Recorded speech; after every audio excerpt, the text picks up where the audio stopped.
Juste avant votre vidéo, je vous rappelle la sortie de Gueule de Bois, le podcast où on parle de bois et un peu de bière. Tous les premiers lundis du mois, venez y découvrir la filière bois belge avec notre invité. Retrouvez ce podcast sur Spotify, Deezer, Apple Podcast ou directement sur notre chaîne YouTube.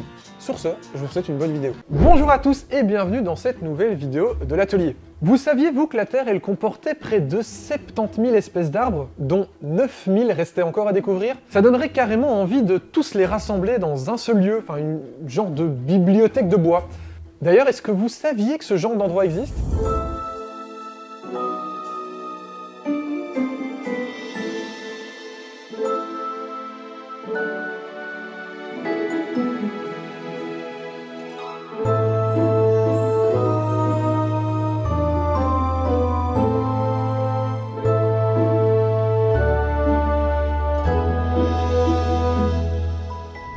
Ce genre de lieu, eh bien, ça s'appelle une xylothèque.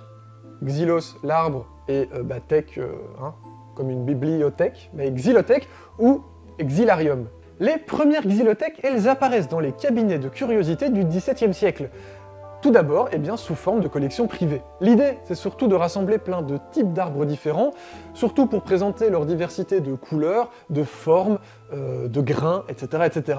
On met surtout en avant leur beauté et leur étrangeté. C'est au XVIIIe siècle que les premières vraies xylothèques vont apparaître en Prusse. Elles présentent les bois sous la forme de véritables petits livres, réalisés directement dans le bois de l'arbre en tant que tel, et ces petites boîtes renferment les feuilles, les fruits, les branches et tous les éléments qui sont rattachés à l'arbre dont on a prélevé le bois. Les premières xylothèques institutionnelles, mises en place par des musées, des jardins botaniques ou des laboratoires, eux, voient le jour au XIXe siècle. C'est d'ailleurs dans l'une d'entre elles que je vous emmène aujourd'hui, c'est la plus grande d'Europe pour les bois africains et c'est celle qui comporte le plus d'espèces différentes. Direction la xylothèque de Tervuren dans le musée de l'Afrique et plus précisément dans les bâtiments scientifiques qui se trouvent juste à côté.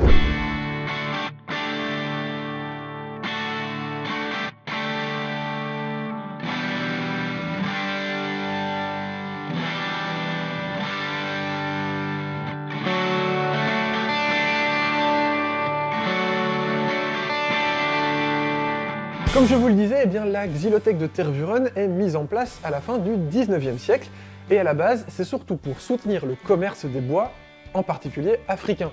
C'est finalement une sorte d'énorme catalogue d'échantillons. La collection date de la fin du XIXe siècle. On était surtout intéressé à cette époque-là par les essences commerciales. Donc quelles essences avaient de la valeur pour être ensuite revendues sur le marché international, en Europe et dans le monde entier. Donc ça, c'était au début du service. À partir des années 60 plus ou moins, on a commencé à s'intéresser plutôt à la taxonomie. Donc essayer de recenser la diversité des essences de bois dans le monde entier. Donc là, on était plutôt sur essayer de collecter un maximum d'essences différentes en vue de les étudier, évaluer la diversité de toutes les essences.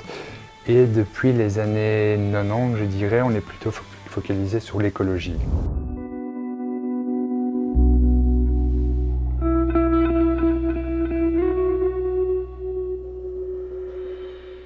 Donc, dans la collection ici, on a des échantillons qui proviennent du monde entier. Donc nous, on a une collection, la plus grande collection de bois au monde pour les essences africaines. Mais on n'a pas que des essences africaines, on a aussi des essences tempérées qui viennent d'Europe, d'Amérique, d'Asie tempérée et aussi des espèces tropicales d'Afrique, Amérique du Sud, Australie. Il y a juste pour le continent antarctique où on n'a pas d'échantillons, parce que là-bas il n'y a pas beaucoup d'arbres qui poussent. Les échantillons se trouvent sous différents formats. On peut avoir des planches de bois, on peut avoir plutôt des branches, on peut avoir des disques de bois. Donc ça dépend vraiment du type d'échantillon qu'on a collecté. Donc ici on a environ 13-14 000 échantillons qui proviennent de 14 000 espèces différentes. Dans la collection en bas, on a environ 80 000 échantillons de bois.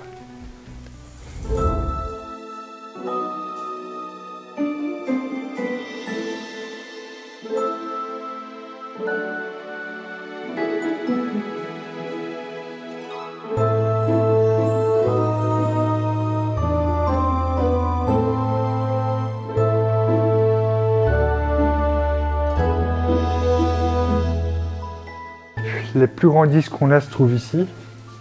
Donc c'est déjà pas mal, hein. On a sur un diamètre au moins peut-être 1,50 m. Ça c'est un acajou africain. Donc les kayas, donc les acajous sont des arbres d'Amérique du Sud, mais il y a aussi un acajou africain du genre kaya. Mais la véritable collection est à côté.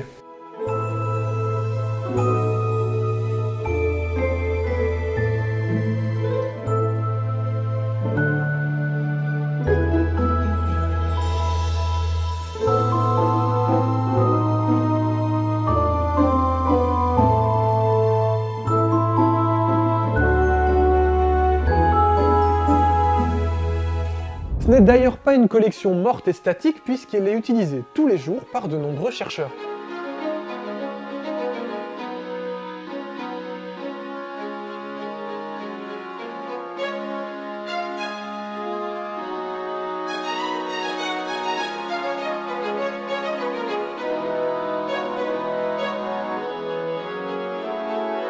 Je m'appelle Maaike Dredder, je suis de retour depuis janvier pour travailler sur le centre forensique, le premier en Belgique, qui s'occupe des identifications des bois un peu pour tout le monde en fait.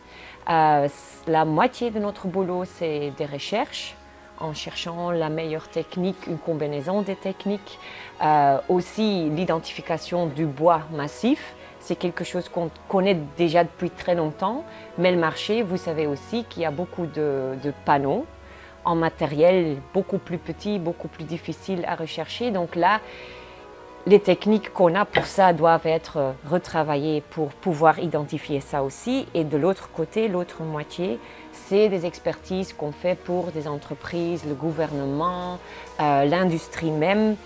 Les amateurs de l'art aussi qui veulent connaître l'espèce desquelles leur statut est fait. Et ça, c'est un peu notre public et c'est un peu nos deux grandes activités dans Enforce, le centre forensique sur le bois. Pour illustrer comment on utilise la collection, il faut regarder où on peut l'illustrer le plus facile avec un échantillon d'expertise qu'on reçoit. Par exemple, ici, on a un échantillon d'une entreprise qui l'a envoyé en disant « Voilà, on nous a dit que c'est un échantillon de la RDC. » Mais on ne sait pas plus que ça. Donc, on commence à couper un petit bloc pour en faire des coupes avec le microtome. Une fois qu'on a ça, on va décrire les plans avec le microscope. Donc, on a les 3 plans de bois qu'on va décrire. On a une liste des critères fixes pour ça, 260 critères à peu près. Et on les liste comme présents, absents ou variables quand on n'est pas sûr. Donc, on crée une sorte de code Morse avec ça. Ça, on met dans une grande base de données et de ça, on reçoit une liste, shortlist, si on a de la chance, avec des espèces possibles. Une fois qu'on a ça, il faut chercher quelle est vraiment l'espèce, la vraie espèce qui est le plus proche ou le genre quand l'espèce n'est pas possible de déterminer. Et pour faire ça, on regarde dans les armoires derrière nous où on a toutes les coupes des échantillons de référence. Donc là-dedans, on a de nouveau les 3 plans de bois et on va comparer ce qu'on voit ici avec ce qu'on voit dans la collection. Et ça, en fait, la collection nous aide à donner une réponse définitive sur la question c'est quelle espèce ou c'est quel genre. Donc nous, on l'utilise presque tous les jours, presque tout le temps. Dans leur laboratoire, ils vont aussi évidemment faire de la dendrologie à partir de coupes histologiques du bois. Mais pour en savoir plus sur la dendro, je vous renvoie vers cette vidéo qu'on a fait il y a quelques mois. Avant toute chose, il faut évidemment entretenir et voire même enrichir la collection avec de nombreux échantillons qui arrivent régulièrement. Le risque en ramenant de nouveaux échantillons, c'est évidemment d'amener en plus du bois des petites bêtes ou des petits champignons qui pourraient être extrêmement nocifs pour toute la collection. Et c'est pour ça que les bois, avant de rentrer dans la xylothèque, vont d'abord passer par la salle de quarantaine.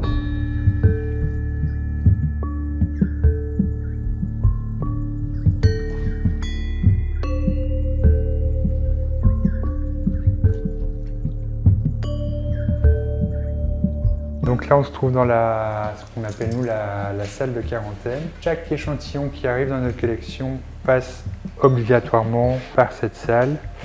Et donc c'est un endroit où on va en fait décontaminer les échantillons et s'assurer qu'on peut ensuite les mettre dans notre collection, qu'il n'y a pas de risque. Les principaux risques qu'on peut avoir lorsqu'on gère une collection de bois, ce sont premièrement les insectes xylophages. Donc certains insectes en zone tempérée, principalement des coléoptères, viennent pondre leurs œufs sur le bois et les œufs, les larves, vont se nourrir du bois. On a un très bon exemple ici, on voit que le bois est rempli de petits trous. Et donc ça, ce sont des petites larves de coléoptères qui creusent leur galerie dans le bois et qui se nourrissent. On va décontaminer, on va utiliser la chaleur ou le froid. En fait, la chaleur a deux avantages. Elle va premièrement sécher le bois. Et sécher le bois, c'est très important pour le deuxième fléau d'une collection de bois qui sont les champignons. Donc un bois humide, c'est un terrain propice pour le développement de champignons. Donc le processus, en fait, c'est qu'on va amener progressivement les échantillons de bois à une température de 60 degrés. Et à 60 degrés, il n'y a aucune larve d'insecte qui peut survivre. Selon la taille des échantillons, ils vont y passer plus ou moins plus de temps. Ça peut aller de quelques jours pour des plus petits échantillons qui vont sécher plus rapidement à plusieurs semaines pour vraiment des grosses pièces. Il peut paraître sec à l'extérieur, mais à l'intérieur, il peut être encore très humide. Et donc on essaye d'avoir une humidité d'environ 12 degrés. Car à ce taux d'humidité-là, les champignons ne se développent plus. Vous l'aurez compris, dans la xylothèque de Tervuren, la plupart des bois proviennent d'Afrique. D'ailleurs, ces bois n'ont pas été coupés uniquement pour la xylothèque, puisqu'ils proviennent de Syrie, où le reste du fût est utilisé pour du bois d'œuvre, et c'est plutôt des restes ou des tranches spécifiquement coupées pour la xylothèque qui sont envoyées à Tervuren. Mais donc maintenant, la plupart des échantillons, ils proviennent vraiment de collectes de terrain. Alors, les disques qu'on voit ici, on ne les a pas coupés dans un but scientifique. En fait, sur place, on travaille en collaboration avec des scieries. Donc, eux coupent des arbres pour le commerce.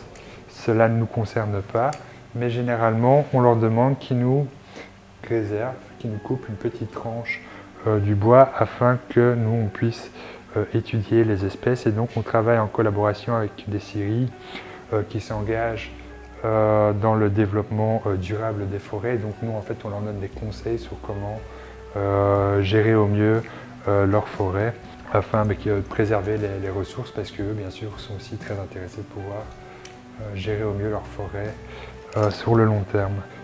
On a aussi des échantillons qui nous parviennent d'autres collections du monde, donc on fait des échanges. Donc nous, on est spécialisé plutôt dans les essences africaines, et donc certains laboratoires, certains autres xylariums nous demandent, lorsqu'ils font une étude sur une certaine famille ou une certaine région, qu'on leur envoie des échantillons pour qu'eux puissent les analyser. On fait pareil, nous aussi, quand on a besoin des échantillons d'ailleurs, on fait appel à d'autres collections et les échantillons arrivent ici. On a aussi des donations, donc il y a soit des collections de particuliers, voilà, quelqu'un qui arrive en fin de vie, qui veut léguer sa collection pour qu'elle soit utilisée pour les scientifiques, et ils nous lèguent leur collection qui arrive ici.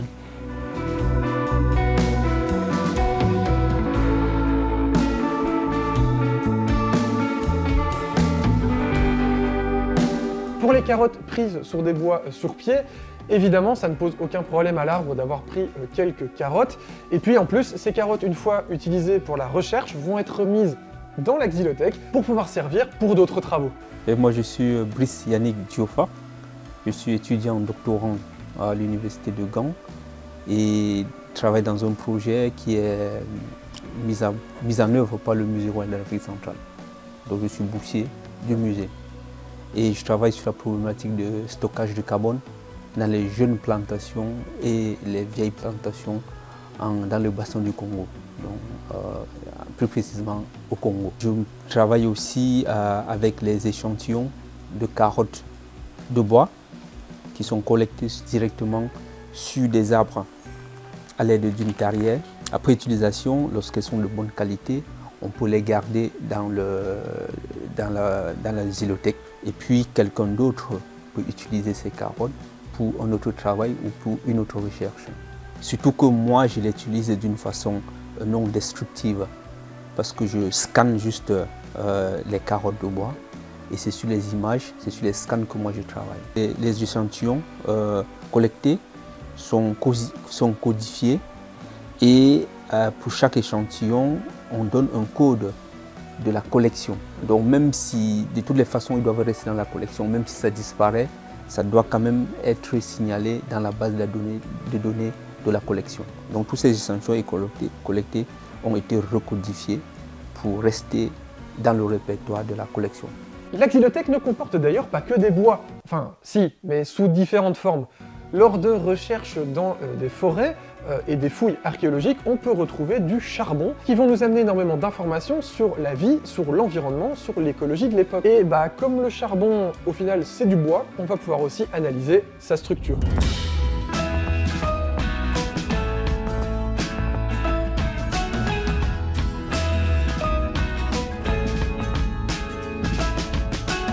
Je m'appelle Blanca, je recherche le passé de la forêt tropicale dans le bassin du Congo pour mieux comprendre comment la forêt va réagir au changement climatique. Donc on peut voir comment la forêt a réagi dans des périodes de sécheresse dans le passé, des longues périodes de sécheresse qui ont fait que la composition de la forêt changeait et tout ça. Et nous, ce qu'on utilise pour investiguer ça, c'est le charbon de bois qu'on trouve dans le sol. Donc c'est du matériel qui résulte de feux de forêt des derniers 5 millénaires. Donc quand il y a un feu de forêt, il y a du charbon de bois qui reste dans le sol et puis c'est comme dans l'archéologie quoi. Au plus profond que tu creuses, au plus ancien le charbon de bois que tu retrouves. Ici nous utilisons le Scanning Electron Microscope. Donc au lieu d'utiliser de la lumière, le microscope utilise des électrons, donc c'est une autre façon de visualiser. Et le Scanning Electron Microscope nous permet de voir aussi plus en détail. Et donc ici, sur le microscope nous permet de voir en grand détail toutes ces caractéristiques. Donc en fait, c'est un petit morceau de... Donc ça, c'est un fragment entier qu'on a divisé en 3 pour voir les 3 faces. Et puis, on prend un petit morceau et on le met dans le microscope.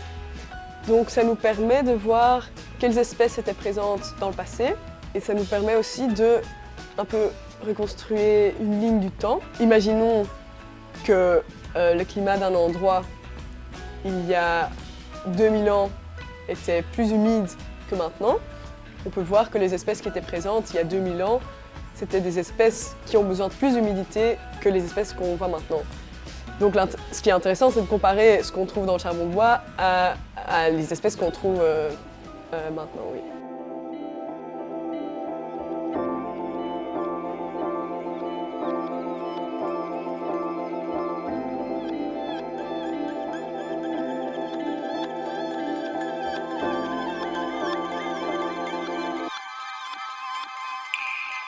Si vous le désirez, il est évidemment parfois possible de venir découvrir l'intérieur des labos de la xylothèque. N'hésitez pas, les liens sont dans la description, il y a des portes ouvertes de temps en temps. Mais évidemment, la partie immergée de l'iceberg, c'est le musée de l'Afrique, où vous allez pouvoir découvrir une partie de la xylothèque sous la forme qu'elle prenait à ses débuts.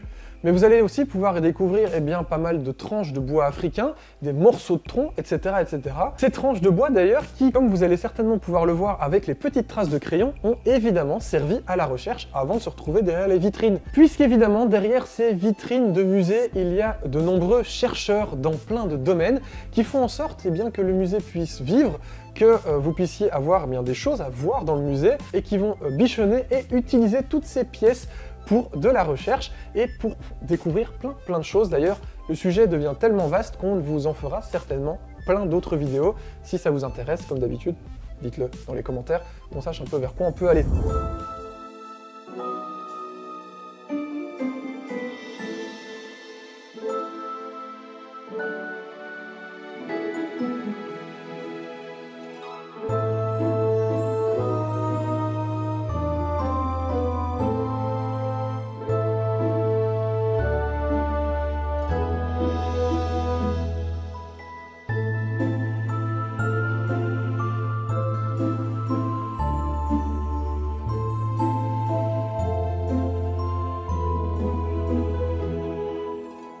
D'ailleurs, petit message pour nos abonnés belges ou français, hein, évidemment ça vaut pour vous aussi, les labos de recherche en bois sont toujours à la recherche, d'ailleurs, recherche, de bénévoles pour venir leur donner un coup de main, que ce soit pour poncer, pour raboter ou même pour faire de la recherche sur les bois. Eh bien, n'hésitez pas à les contacter. Encore une fois, je vais vous mettre tous les liens dans la description, allez y faire un petit tour. Si ça vous intéresse eh bien, de travailler le bois et de donner un coup de main pour la recherche, eh ben, pourquoi pas aller à la Xylothèque de Tervuren leur donner un petit coup de main.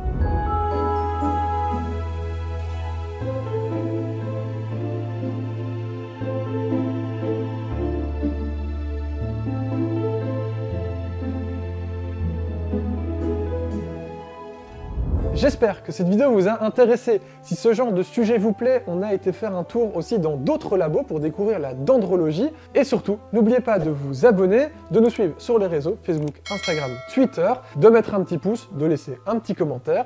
Et puis je vous dis tout simplement tchuss les Atelieros.